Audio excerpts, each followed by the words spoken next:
Hello guys, Gujarat Titans fans అందరికి కూడా ఇది ఒక షాకింగ్ న్యూస్ అని చెప్పాలి.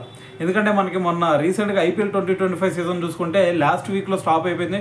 మళ్ళీ రేపు 17th నుంచి మళ్ళీ రీస్టార్ట్ అవుతుంది కదా. అయితే మరి ఈ గ్యాప్లో చూసుకుంటే ఫారిన్ ప్లేయర్స్ అందరూ కూడా వాళ్ళ కంట్రీస్కి వెళ్ళిపోయారు. సో మరి అక్కడ నుంచి వస్తారా రారా అంటే కొంతమంది కొన్ని ఒపీనియన్స్ చెప్తా ఉన్నారు. కొంతమంది ఏంటంటే వస్తామంటున్నారు, దాని తర్వాత ప్లే ఆఫ్స్ వరకు ఉండవు, మధ్యలో వెళ్ళిపోతామన్నారు. సో దాని తర్వాత అసలు మేము రానే రామంటున్నారు. కొంతమంది ఏమో వచ్చి చివరి వరకు ఆడతామని చెప్పేసి ఇలా డిఫరెంట్గా చెప్తా ఉన్నారు. అయితే మరి వీళ్ళల్లో ఒకడైనా జాస్ బట్లర్. సో అతను చూసుకుంటే మరి మొన్నటి వరకు నేను వస్తాను, ప్లే ఆఫ్స్ వరకు అయితే ఉండను, సో ప్లే ఆఫ్స్ వచ్చేలోపు వెళ్ళిపోతానని చెప్పేసి ఒక అప్డేట్ ఇచ్చాడు రీసెంట్గా. ఎందుకంటే దానికి ఒక రీజన్ ఉంది. ఎందుకంటే వాళ్ళకి 29th నుంచి వాళ్ళకి వెస్టిండీస్తో టూర్ ఉంది. సో అందుకని చెప్పేసి మరి అతను 29th వాళ్ళ మ్యాచెస్ స్టార్ట్ అవుతాయి కాబట్టి సో నేను ప్లే ఆఫ్స్ అయితే ఆడనని చెప్పేసి మొన్న అప్డేట్ ఇచ్చాడు.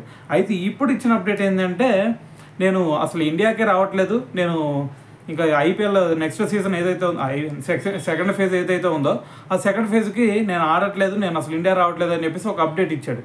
సో మరి ఇది ఖచ్చితంగా మరి గుజరాత్ టైటన్స్ ఫ్యాన్స్ అందరికి కూడా ఇది బ్యాడ్ న్యూస్ అని చెప్పాలి. ఎందుకంటే ఇప్పటి వరకు అతని ఇంపాక్ట్ కనుక ఒకసారి చూసుకుంటే మొత్తం 11 మ్యాచెస్ ఆడితే ఈ సీజన్లో అతను 500 స్కోర్ కొట్టాడు.